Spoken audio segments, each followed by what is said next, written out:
신문이요! 소주, 맥주 같은 주류의 가격이 인하됐습니다. 물가가 올랐다라는 소식만 듣다가 내렸다는 소식이 들리니까 굉장히 의외인데요. 그 이유 3분 안에 정리할게요. 25년도 3월 소비자 물가 동향에 따르면 지난달 소주의 물가는 전년 동월 대비 1.3% 떨어져서 작년 9월 이후 7개월 연속 하락했습니다. 맥주 물가의 등락률도 마이너스 0.7%로 작년 12월부터 4개월 연속 마이너스 행진인데요. 아무래도 물가 때문에 부담을 느낀 사람들이 술집 자체를 찾지 않자 식당들은 술값부터 내리는 일명 물가 역주행 현상이 일어나고 있어요. 또 최근에는 고물가 시대를 맞이해서 현명한 소비를 위한 술집 찾기 어플 소주도가 새롭게 출시돼서 인기를 끌고 있습니다. 해당 어플은 사용자들이 자신의 지역에서 합리적인 가격의 술집을 찾을 수 있도록 하는 게 목표라고 하는데요. 술을 비교적 저렴하게 마시려는 사람들이 많이 이용하다 보니 최근에는 급상승 순위에서 1위를 차지하기도 했다고 합니다. 식당들이 주류의 가격을 낮추는 것과 마찬가지의 흐름으로 저가형 포차들도 인기를 끌고 있어요. 맥주 한 잔에 1,900원, 닭날개 한 조각에 900원 등 저렴한 가격을 내세워서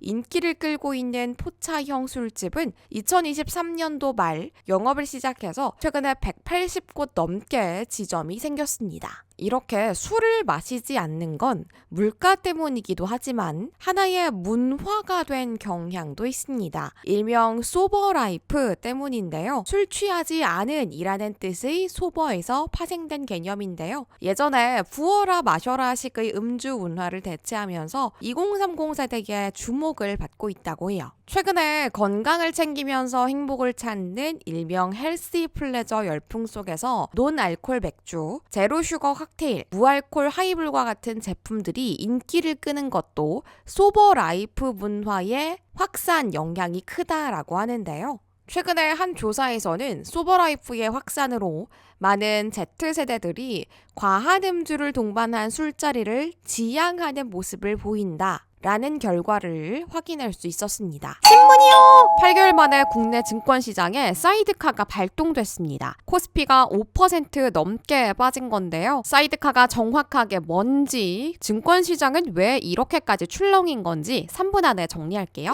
어제 코스피가 미국의 관세 부과와 그에 따른 글로벌 증시 급락의 영향으로 4%대 급락 출발해서 2350대로 주저앉았습니다. 지수가 급락하면서 9시 12분부터 17분까지는 코스피 매도 사이드카가 발동되기도 했는데요. 지난 2024년도 8월 5일 블랙 먼데이 이후로 처음인데요. 이렇게까지 증권시장이 출렁인 건 미국의 영향이 가장 컸는데요. 상호 관세 부과로 미국 증시가 급락하는 와중에도 국내 증시는 헌법재판소의 윤석열 대통령 파면 결정에 따른 정치 불확실성 해소를 지지대 삼아서 비교적 선방하기는 했습니다. 하지만 관세 여파가 글로벌 증시에서 진정되기는커녕 품의 분위기로 흐르면서 투자 심리가 다시 급격하게 위축되는 모습이었어요. 자, 그렇다면 어제 오전에 5분간 발동됐던 이 사이드카가 정확하게 뭔지 조금 더 깊이 들어가 보도록 하겠습니다. 사이드카는 선물 시장의 과속을 막는 일종의 경찰차 같은 역할이다라고 생각하시면 되는데요. 달리는 차 옆에 붙어서 과속을 막는 경찰차의 모습에서 유래한 용어입니다. 유권 증권시장에서 코스피 200 선물 가격이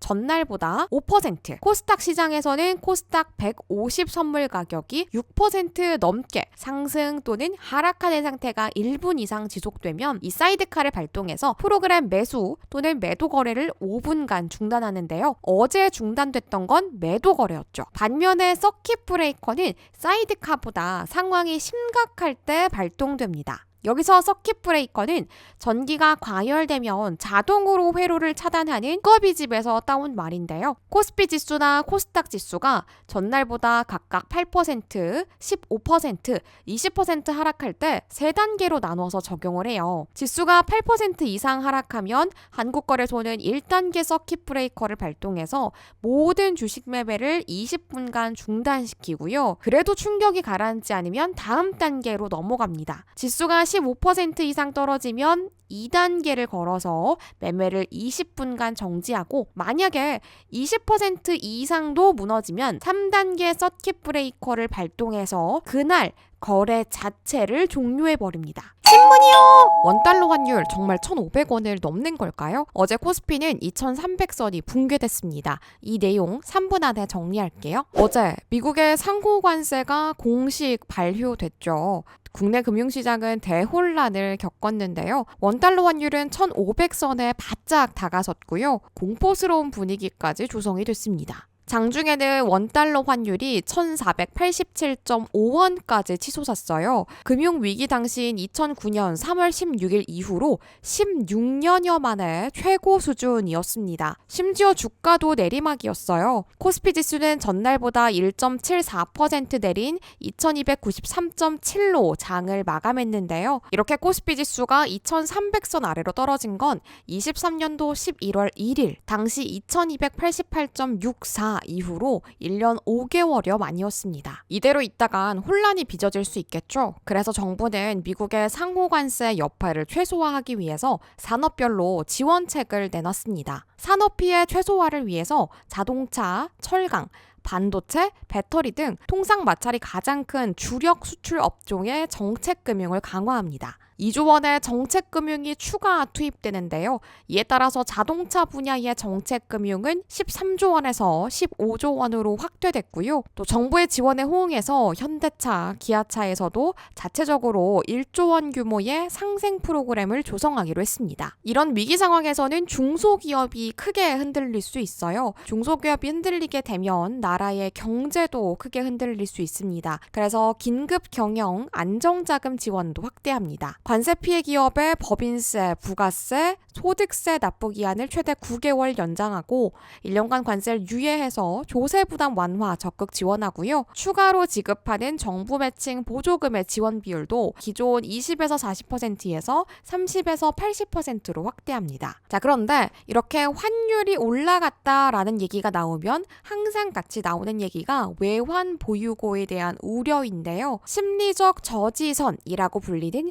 외환 보유액 4천억 달러가 붕괴될 가능성이 제기되고 있고요. 앞으로 미국이 달러 약세를 유도하게 되면 우리나라의 금리 인하와 같은 재정 정책이 제대로 활용되기 어렵다라는 전망까지 제기되고 있습니다. 올해 들어서 우리나라의 외환 보유액은 2달 연속 감소하면서 2월 말 기준으로 4,092억 달러 정도였는데요. 이렇게 외환 보유액이 4,100억 달러 밑으로 내려온 건 2020년 5월 이후로 처음이었습니다. 신문이요! 이마트의 네이버, 이제는 다이소까지 5조 원 규모로 성장할 것으로 예상되는 퀵커머스 시장. 관련 내용 3분 안에 정리할게요. 퀵커머스란 주문 후에 통상 1시간 이내에 상품을 빠르게 배송해주는 서비스를 얘기합니다. 빠르다라는 뜻의 퀵과 상거래를 의미하는 커머스를 합친 말인데요. 요즘은 대형마트뿐만 아니라 포털사이트와 생활용품 전문 분야의 1위 사업자들이 뛰어들면서 판이 커지는 모양새입니다. 먼저 이마트에서는 왕십리 구로점이 지난해 11월에 배달앱인 배달의 민족에 입점해서 퀵커머스 서비스를 제공하고 있는데요. 점포 반경 2km 내외에 거주하는 고객은 배민 앱을 통해서 신선식품 등을 주문하고 1시간 이내에 배송받을 수 있는 건데요. 이마트는 이미 2022년도에 쓱고우라는 브랜드로 퀵커머스에 뛰어들었다가 수익이 제대로 나지 않아서 굉장히 짧은 시간 1년 만에 해당 사업을 접었거든요. 그런데 시간이 흘러 퀵커머스 사업에 다시 도전하는 이유, 퀵커머스가 자리 잡을 환경이 조성이 됐다라고 판단한 것 같습니다. 또 네이버도 연내 퀵커머스 진출을 준비하는 것으로 알려졌는데요. 최근에는 쇼핑 앱을 출시하면서 광고를 굉장히 많이 하고 있죠. 앞으로 네이버는 오늘 배송, 내일 배송, 새벽 배송 등을 도입하면서 배송 경쟁력 강화에 특히나 신경을 쓰는 것 같습니다. 쿠팡을 경쟁자로서 굉장히 의식하고 있는 것 같더라고요. 또 지난달에는 다이소가 서울 강남과 서초, 송파 등 일부 지역에서 오늘 배송 서비스를 시범 도입하며 퀵커머스 시장에 진입했는데요. 다이소의 오늘 배송 서비스는 오전 9시부터 오후 5시까지 주문했을 때 4시간 이내 당일 배송이 가능하고 이후의 주문은 이길 오후 3시까지 도착하는 방식이라고 합니다. 이렇게 유통업체들이 퀵커머스에 사활을 거는 건 빠른 배송을 선호하는 소비자들이 많이 늘어난 데에다가 유통업 경쟁력에서 배송이 차지하는 비중이 점점 커지고 있기 때문입니다. 특히 요즘은 물가가 너무 비싸서 배달 음식을 먹는 사람들은 점점 줄어들고 집밥을 선호하는 현상이 뚜렷해지고 있죠. 이런 추세와 맞물려서 신선식품 등을 빠른 배송을 하고자 하는 사람들이 늘어난 게 작용을 했다고 합니다. 국내 퀵커머스 시장 규모는 20년도에는 3,500억 원 정도의 규모였는데 올해 2025년도는 5조 원대까지 커질 것으로 전망된다고 해요. 다이소 역시 시범 사업으로 빠르게 테스트를 해보고 점차 그 구역을 확대할 예정이라고 하니까요. 내년 그리고 내후년에 이어서 퀵커머스 시장은 계속해서 빠른 성장을 이어갈 것으로 추측됩니다.